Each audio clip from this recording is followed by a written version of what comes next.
আপু, আপনি হাঙরের সাথে সাঁতার কেটেছেন, তাও মাঝ সমুদ্রে গিয়ে, আপনার কি একটু ভয় করেনি? প্রথম ভয় পেয়েছিলাম, পরে যখন দেখলাম হাঙর এসে আমাকে ভালোবেসে চুমু দিচ্ছে তখন ভয়টা একটু কেটে গিয়েছে।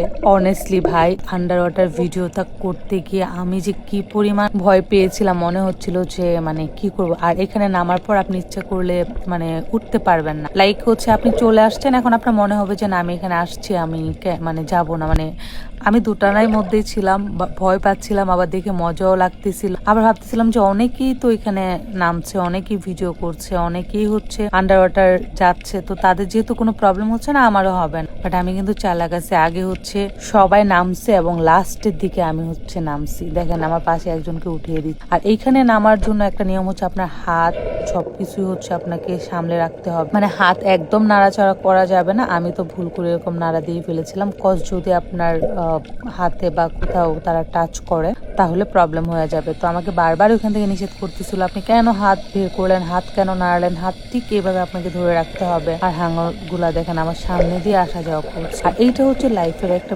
বেস্ট এক্সপিরিয়েন্স, আমি আসলে এটা বলে বোঝাতে পারবো না। এটা অনেক বেশি আমি এনজয় করেছি, ভয় এনজয় দুইটা মিলিয়েই ছিল আমার।